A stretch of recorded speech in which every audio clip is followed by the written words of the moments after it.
Hello, my name is NicholassRivas. I talk about video games, politics, UFC, and today we're going to be talking about UFC. I've been wanting to make this video for a good minute. I want to get it in today before the UFC 283 card starts because my list will change depending on what happens right here. But I basically want to talk about the second best in each division. So every division has their champ, their best, and I personally believe there's a second best to that. Some of these people have lost to the champ. Some of these people are, I don't believe, nowhere near the champ. And I can explain to each division in each detail and why I put so-and-so here. But what got this idea was I saw this infamous photo of these second best people who lost to the champ, the Max Holloways, the Kobe's up in heaven next to Harambe. And I said, you know what? I'm going to make my own version of this. So I have this template.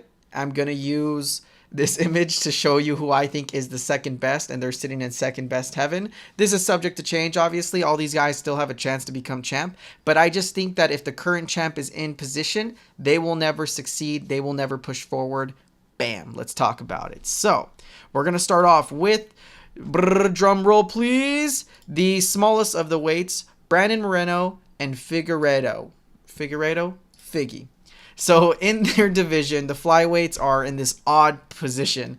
Ideally, Figgy should be winning and destroying his third, fourth title run. But going against Brandon Moreno really derailed his chances of being this great flyweight champ because I think he met his match. So this is kind of a cop-out, and I'm starting off really controversial. I think they're so evenly matched. Even if someone loses today, which is what's going to happen at 283, is one of them is going to have to lose, I still believe that they're not one above each other. I think they have an even match. Even if one gets a win, unless it's a knockout, which fast forward, rewind, whenever the fight's over, you guys come back to make fun of me. If it's a decision, I'm sorry. There is no second in this division. They're both in this limbo with each other. They have met their match. They fucking must hate each other because there's always some point where you can say, I can beat him here, I can beat him here. I think these guys are just evenly matched, and I kind of want them just to kiss already. So, copying on the flyweight, I'm putting two people in there. Sorry, not my fault. Blame society. So, in the Bantamweight division, we got, of course, many are going to disagree with me, but it just makes sense. Petr Yan. I'm sorry. Petr Yan is a great fighter and a great dude. Probably one of the best fighters in the whole league history. He just has met his match with Aljamain Sterling. Even if Aljamain Sterling is not the best fighter, which I don't think he is, the gods don't see it as such. And I think as long as Aljamain is in that position, Petr has somewhat of a chance to beat him, but having two losses, one of which a disqualification, which is always going to rattle in your head, two being you kind of freaked out with your own self. Like, Petr did not look good in that fight. He looked very timid. He looked kind of low IQ, and that's not Petr Yan's style. As long as Aljo's in there, there's not much he can do. As long as you have Sean O'Malley in there, there's not much you can do. I think Petr is the second best. Now, I think Sean O'Malley put in with the other people, he might lose. I can't see Petr losing, but against the champ, he's stuck in limbo. And against the potential champs of the Marabs, of the Sean O'Malley's, I'm sorry. I don't think he's ever going to be there. And it hurts to say because I love that man. Alrighty, next to the next one, Featherweight. Oh, that hurts. This is what inspired the video. When I saw this image after Max lost, there was, all these second best fighters, and Max was being brought into heaven. And it hurt. It hurt to see, but it's the truth. Max could destroy anybody in that division. I think he could put up a great fight. I think he's still a good fighter, but Alex has his number. Unless Max changes up completely, which I don't think he's going to get another opportunity, because if he has to go through the murderers that we see before him in that same division, it's just not going to happen. I'm sorry. I love Max. This hurts, but it is what it is. Next, another painful one. Oh, I didn't want to do this. Lightweight. Charles Oliveira. Why? Charles is a great fighter. I think he's a tremendous fighter, and I think he's been overlooked all these years, and he's made himself a better fighter, and he's trying his best to stay in that fight. But I think if Islam is in there, given that he did not look good in his last fight, I don't think there's a chance in hell for him. And it hurts to say, I love him to death. He's not that good of a fighter if you have people like the Dagestani wrestlers scaring him off. He can beat the Dustins. He can beat the Gaethjes. Can he beat the next people after that? When you have these killers like Islam, And then behind him, Beneil, you have people like Rafael Fasiv, Matsas Gamrot.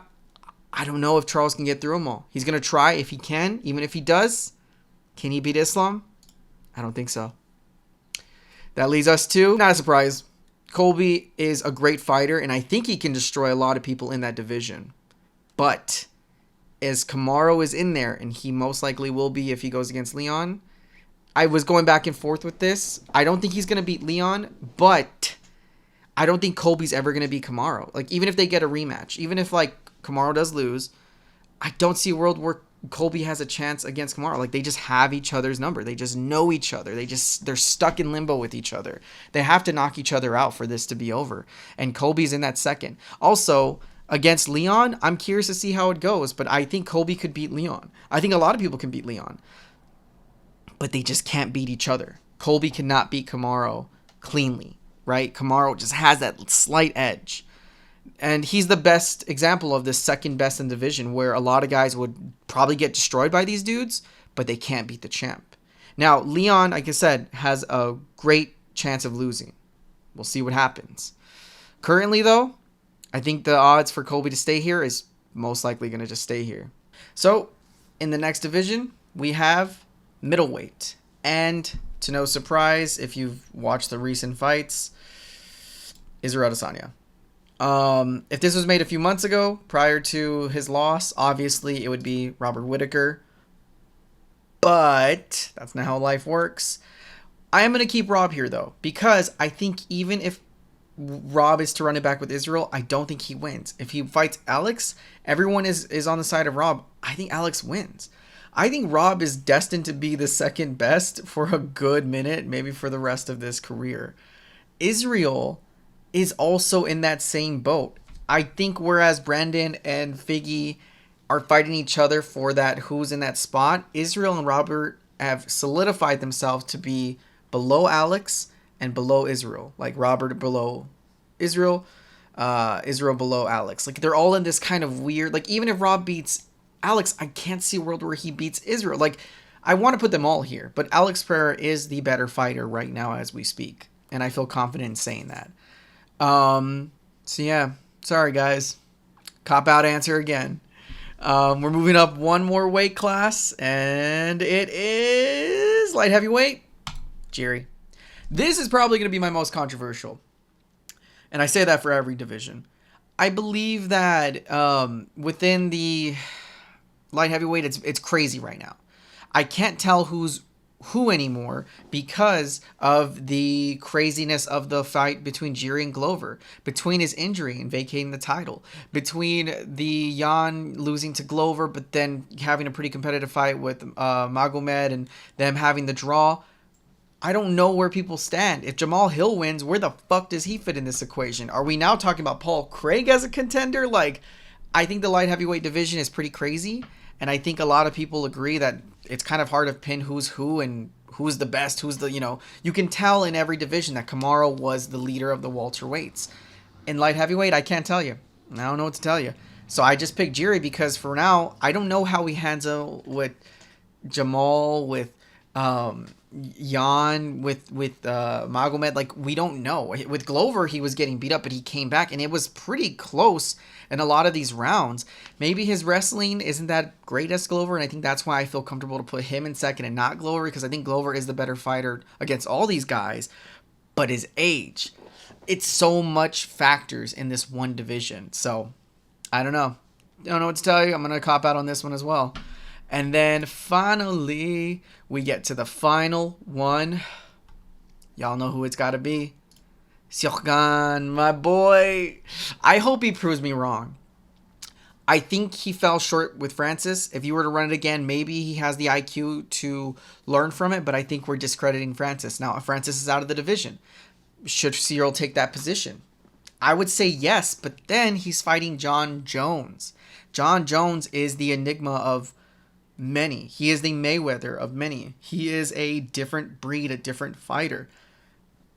I don't think that Cyril is able to beat Jones. I want him to, and I think he has the potential, given that this is Jones's weight up and his long time out of UFC. But I think Cyril is going to stay in this world where if Francis is to ever come back, which I doubt, he's still second. And that's going to deep root in there. You're never going to get a chance to run it back with the guy who you think you could get potentially a different outcome with. It's not a good feeling. Not a good feeling. So yeah, that's my list. I think I'll end it here. I have the women's division that I'm also working on, but I want a little bit more time on that because I have a few variables that I'm just like, ugh. I was going to wait for the Brendan and Figgy one, but then I just thought, why hold up this entire list when these two are going to be fighting anyway? Like, we'll just get an answer to who's the best. In my opinion, I still think it's going to be close, and I think that we'll never fully know who is the best between these two because they're so evenly matched, whereas others I can kind of see and make the conclusion of Volk better than Max, Aljo better than Jan, right? But all that being said, I think I can end it here and expect the women's division list soon. Thank y'all. Y'all have a good one. Peace.